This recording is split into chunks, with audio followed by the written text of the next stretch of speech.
Now, maybe you are someone who would rather avoid wrestling.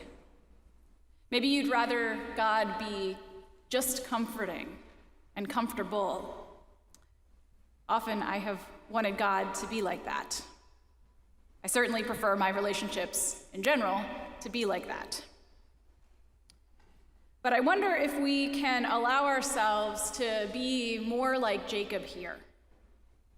The Bible gives plenty of space and invitation for us to do that, to let ourselves wrestle until daybreak, to be tenacious with God and about God, to not be satisfied with an answer that seems too simple or too easy or too dismissive, to let God get close enough as we wrestle to touch the socket of our hip, to hold on even in the discomfort, for it's a long night, and God is holding on to us too. God's holding on to us too. That kind of wrestling is vulnerable, it's raw, it's real. Jacob comes away with a limp. He also comes away with a blessing. It's here in the wrestling that the face of God is revealed to him. It's here in the wrestling that he learns who he is and who he can become.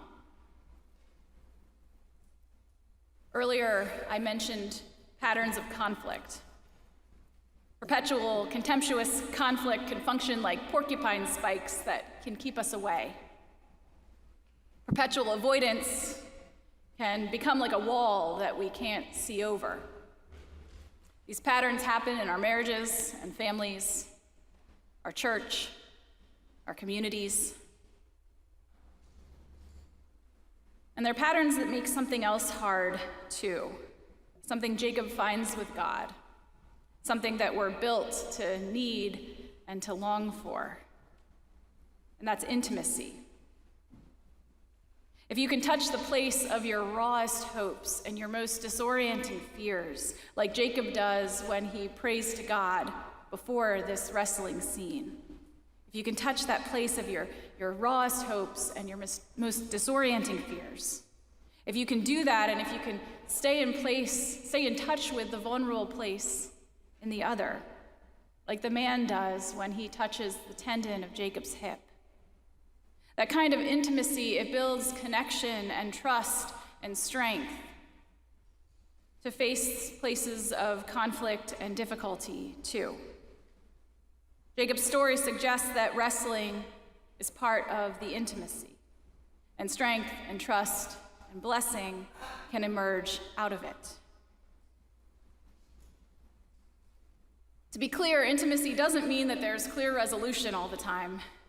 And it also doesn't mean allowing harmful behaviors that make resolution impossible. But intimacy involves touching each other's pain and being seen in our own pain in a way that can create greater connection, in a way that creates greater trust.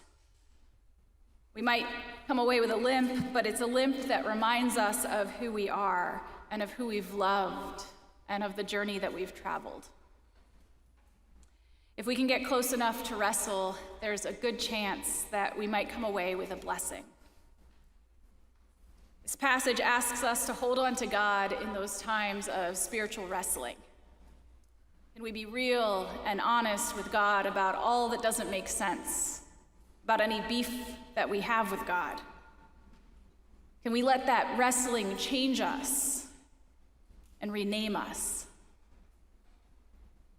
And with people close to us, can we seek to see and understand each other's pain as we wrestle through challenges we have together? Can we allow it to open space for blessing?